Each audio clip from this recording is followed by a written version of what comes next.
Hello everyone, welcome back to my channel. তো তোমরা সবাই কেমন আছো? আশা করছি খুব ভালো আছো, আর আমিও খুব ভালো আছি। অনেক দিন পর একটা বড় ভিডিও নিয়ে চলে এসেছি তোমাদের সামনে। সেরকম একটা বড় ভিডিও কিন্তু আমার দেওয়াই হয় না, কারণ আমি একদম টাইম পাই না। তো আজকে যেহেতু সানডে আর ছুটির দিন, ভাবলাম ছুটির দিনটা সারাদিন কিভাবে কাটাচ্ছি সেই সময়গুলো তোমাদের সাথে শেয়ার করা যেতেই পারে। সেইভাবে সকাল থেকেই ভিডিওটা স্টার্ট করে নিলাম। এখন না সকাল 9:30 বাজে, জাস্ট ঘুম থেকে উঠেছি। সানডে বলে কথা, তাড়াতাড়ি ঘুম থেকে উঠতে ভালো লাগে বলো, তাই জন্য একটু লেট করে ঘুম থেকে উঠেছি। তারপর ঘুম থেকে ওঠার পর ঘরের জানলাগুলো খুলে দিয়ে নিজে ফ্রেশ হয়ে রান্নাঘরে চলে এসেছি চা বানানোর জন্য।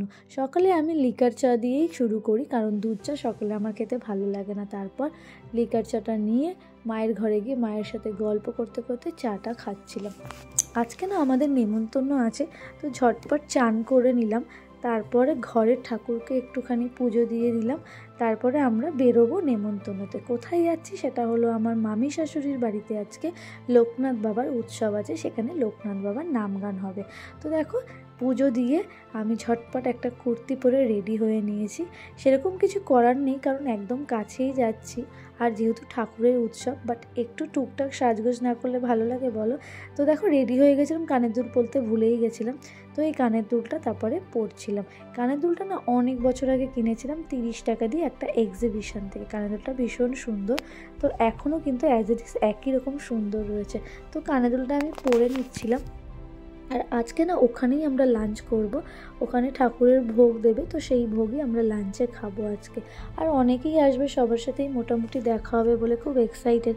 রবিবার দিনটা কোথাও যদি নেমন্তন্ন থাকে আমার সেখানে যেতে খুব ভালো লাগে, কারণ সারা সপ্তাহ না আমার কারোর সাথে সেরকমভাবে দেখা হয় না। তাই সানডেটা আমি ওয়েট করে থাকি, সবার সাথে দেখা হলে কিন্তু বেশ ভালোই লাগবে।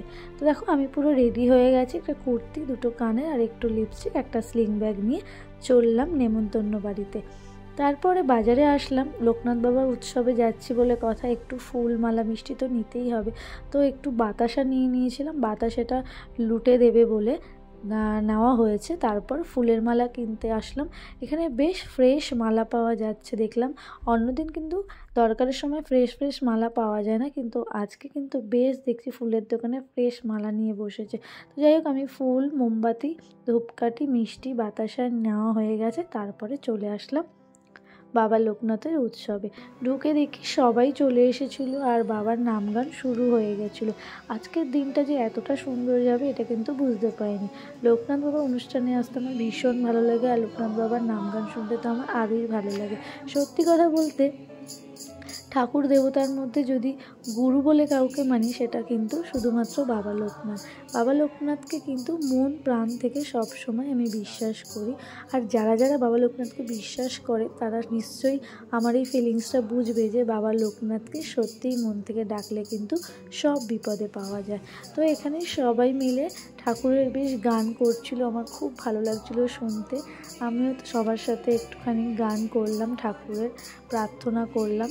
তারপরে গান হয়ে যাওয়ার পর এখানে আরতি হবে, তারপরে হবে ভোগ নিবেদন।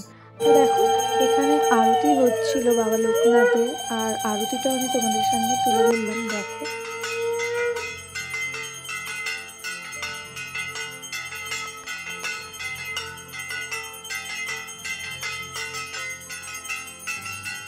আরতিটা দেখে না মনটা খুব ভরে গেল। অনেক দিন পর বাবা লোকনাথে এরকম উৎসবে আমি এসেছি, আমার খুব ভালো লাগে এরকম জায়গায় আসতে। তো আজকে তো ভীষণ ভালো গেল আমার দিনটা। তারপর বাবাকে সামনে থেকে নমস্কার করে পায়ের থেকে একটা আশীর্বাদী ফুল নিয়ে নিলাম। তারপরে আমরা সবাই মিলে চলে আসলাম খাবারের জায়গা। খাবারের মেনুতে ছিল অনেক কিছু, ঠাকুরকে যা যা ভোগ দেওয়া হয়েছিল সেগুলোই সবাই খাবে। আমরা টেবিলে একসাথে খেতে বসেছিলাম, আমার শাশুড়ি, আমি, আমার বড় মাসি শাশুড়ি, বড় মাসি শ্বশুর আর দেওর। তো খাবার দেওয়ার আগে আমরা অনেক গল্প করছিলাম, তারপর অনেক হাসি মজাও করছিলাম। গল্প করতে করতে ফাইনালি আমাদের টেবিলে চলে আসলো ভোগের খিচুড়ি। মেনুতে ছিল খিচুড়ি, পাঁচমিশালি তরকারি দিয়ে স্টার্ট করলো। তারপরে দেওয়া হয়েছিল আলুর দম, তার আগে বেগুনি দেওয়া হলো, তারপরে চাটনি, পাঁপড়, মিষ্টি। প্রত্যেকটা খাবার কিন্তু ভীষণ সুন্দর হয়েছে, বিশেষ করে গরম গরম খিচুড়ির তো কোনো জবাব নেই, ভীষণ সুস্বাদু হয়েছিল খেতে। আর যেহেতু ঠাকুরের ভোগ তাই আরোই যেন বেশি সুন্দর লাগছিল খেতে। প্রত্যেকটা রান্না আমার একটা মেসো শ্বশুর করেছিলেন, ভীষণ ভীষণ সুন্দর তার হাতের রান্না। তো যাই হোক, আমরা কিন্তু খুব মজা করে আজকের দিনটা কাটিয়েছি। আর এই লাঞ্চটা এত সুন্দর হবে ভাবিনি। রবিবারে দুপুর যেন জমে গেল খিচুড়িতে।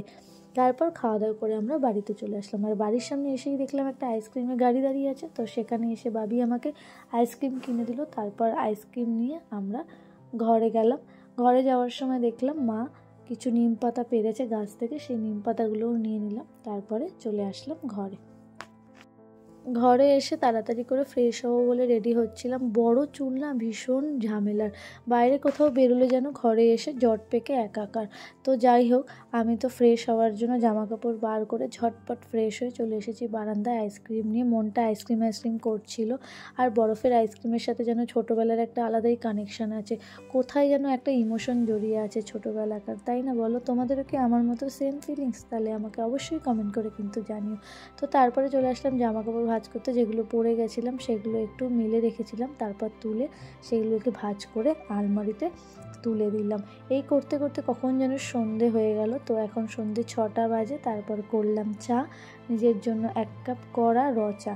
আজকে খুব কড়া চা খেতে ইচ্ছা করছে, তাই জন্য মাথাটা যেন ধরে আছে। তারপরে চাটা নিয়ে ঘরে চলে এসে রিল্যাক্স করে চাটা খাচ্ছিলাম। আচ্ছা, রবিবারের টাইমটা যে কেন এত তাড়াতাড়ি চলে যায় জানি না। আজকে যেহেতু রবিবার, টাইম কিন্তু হু হু করে চলে যাচ্ছে। টাইমকে কিন্তু থামিয়ে রাখা যায় না কিছুতেই। অন্য দিনগুলো কত আস্তে আস্তে যায়, আর রবিবারের টাইম আমার মনে হয় যেন অনেক গতিতে দৌড়ায়। তো তারপর চাটা খেয়ে একটু রিল্যাক্স করে শুয়ে আমি বই পড়ছিলাম। এইভাবেই আমি আমার রবিবারটা আজকে কাটালাম। তারপরে ভাত আর মাছের ঝোল দিয়ে রাতের ডিনারটা করে নিলাম। তো আজকের দিনটা এইভাবেই আমার কাটলো। দেখা হচ্ছে তোমাদের সাথে নেক্সট কোনো ভিডিওতে।